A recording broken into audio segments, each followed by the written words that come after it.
অনেক সময় বাবা মায়েদের কিছু স্ট্রাগল থাকে। এটা হতে পারে ওনার ব্যক্তিত্বের গড়নের সমস্যা, হতে পারে নিজেদের ভেতরের দাম্পত্য কলহ, হতে পারে শ্বশুরবাড়ির দিক থেকে আসা একটা কষ্ট, অথবা নিজের বাবা মার সাথে ভাই বোনের সাথে কোনো কোন্দল। এরকম যখন একটা টানাপোড়েনে থাকা অবস্থায় একটা শিশুর জন্ম হয়, ফার্স্ট অফ অল বড় সন্তানদের উপর দিয়ে অনেক ক্ষেত্রেই খুব মারাত্মক কিছু ঝড় যায় এবং তারা এই জিনিসগুলো দেখে।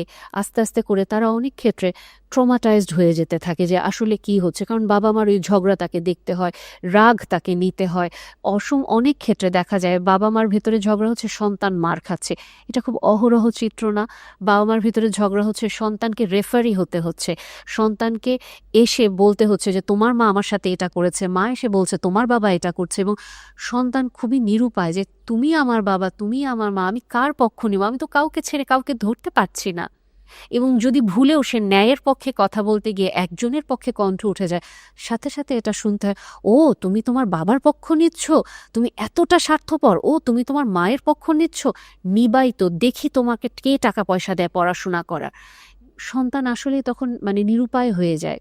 এবং যেটা বলছিলাম যে অনেক ক্ষেত্রে বড় সন্তানরা এটা সাফার করে বাজেভাবে, এবং যখন পরবর্তী সন্তানেরা আসেন, কিছু ক্ষেত্রে বড় সন্তানকে আর্লি প্যারেন্টিফাইড হয়ে যায়। এটা হতে হয় তাদেরকে বাধ্যতামূলক, কাইন্ড অফ এরকম যে বা একটা ছোট্ট শিশু, ও শিশু, কিন্তু ওই যে তার ছোট ভাই বোনদের চেয়ে সে তো একটু বড়, তাহলে তাকে দায়িত্ব নিতে হবে, তাকে তার ভাই বোনদেরকে আগলে রাখতে হবে বাবা মার ওই দাম্পত্য কলহ বা ওই অশান্তিটা থেকে। ভাই বোনের জন্য সে শিল্ড হিসেবে দাঁড়ায়। কাইন্ড অফ বাবা মা এটাই বলে যায়, তুমি বড় বোন বা তুমি বড় ভাই, তুমি তোমার ছোট ভাই বোনদের দায়িত্ব নাও, ওদেরকে তুমি দেখে রাখবা। কিন্তু একটা জিনিস তারা বুঝতে ভুলে যায়, আমার ছোট বাচ্চার বয়স যদি 3 বছর হয়, বড় বাচ্চার বয়স যদি আজকে 7-8 বছর হয়, ও তো আসলে বাচ্চাই। একটা 7-8 বছরের বাচ্চা হয়তো কিছুটা বড়, কিছুটা হয়তো সেন্স কাজ করবে, কিন্তু এটা কি অনেক বড়? তাও তো সে শিশুই। কাইন্ড অফ তাদের ভিতরে তো 3 বছরের গ্যাপ।